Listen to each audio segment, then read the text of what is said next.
So good morning class. और मेरी YouTube पे सीरीज चलती है 60 इंपॉर्टेंस रूल, ठीक है। और ये उसका रूल नंबर 18 है।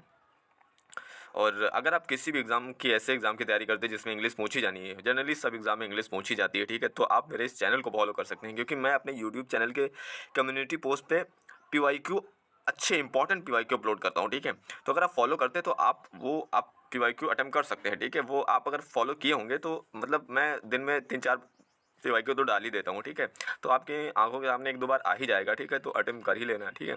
2 are more nouns joined by and, ठीक है, implying separate position must take separate positive science आज एपोस्ट्रॉफ, ठीक है।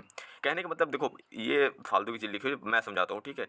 कहने का मतलब ये है कि अगर किसी सेंटेंस में 2 या 2 से अधिक नाउन जो हैं ऐड या प्रोनाउन जो हैं ऐड हैं, ठीक है, एंड से जुड़े हुए हैं, ठीक है, तो अगर वो एक यूनिट मिलके काम कर रहे हैं, ठीक है, मतलब वो मिलके काम कर रहे हैं यूनिट के तौर पे, ठीक है, तो उनके लिए जो अपोस्ट्रोफ लगेगा तो हर एक के लिए अलग अलग नहीं लगेगा। अगर वो यूनिट में काम कर रहे हैं तो किसी एक के लिए लग जाएगा तो और वो पढ़ा सबके लिए जाएगा, ठीक है, समझ गए ना।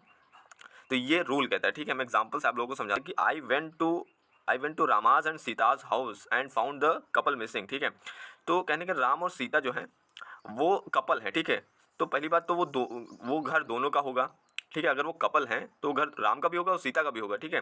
तो यहाँ पर जो है अपस्ट्रॉफ दोनों के लिए नहीं लगेगा, और रूल ये कहता है कि हमेशा अपस्ट्रॉफ सेकंड के लिए लगता है, कि जो सेकंड में नाउन होगा उसके लिए अपस्ट्रॉफ लगेगा, यानी सीता के लिए लगेगा अपस्ट्रॉफ और राम के लिए नहीं लगेगा, ठीक है। राम वाला काट देना, ठीक है, राम वाला गलत है, ठीक है। तो ये सीता के लिए लगेगा, ठीक है। तो एरर राम पे ही था, ठीक है। तो ये रूल ये कहता है कि हमेशा सेकंड वाले के साथ अपस्ट्रॉफ लगाना चाहिए, ठीक है। यार थोड़ा गंदा हो रहा है बट कुछ नहीं, समझ गए होगा ना। ये इसके साथ अपस्ट्रॉफ लगेगा फिर सही हो जाएगा। जैसे अभी सेकंड वाला था, सी नंबर एग्जांपल देखते हैं हम लोग, ठीक है।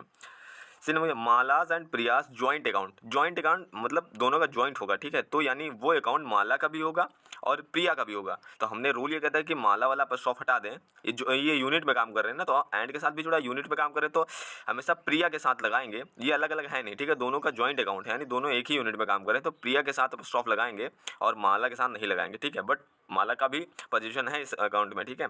तो माला का नहीं लगाएंगे, प्रिया का लगाएंगे, ठीक है। तो ये सही हो जाएगा, ठीक है। जैसे यहाँ पर लिखा हुआ है मालाज एंड प्रियाज अकाउंट, तो माला का अलग है और प्रिया का अलग है, ठीक है।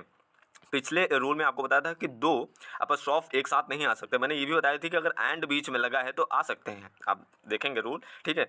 तो उसमें अगर एंड बीच में लगा दो तो वो आ सकते हैं, ठीक है, बट लगातार नहीं आ सकते, ठीक है। तो यहाँ पर मालास के लिए अपस्ट्रॉफ अलग होगा और प्रियास के लिए अलग होगा, कि दोनों का अकाउंट अलग अलग है, ठीक है। तो ये भी अपने आप में सही है, ठीक है, सेंटेंस अपने आप में सही है, ठीक है।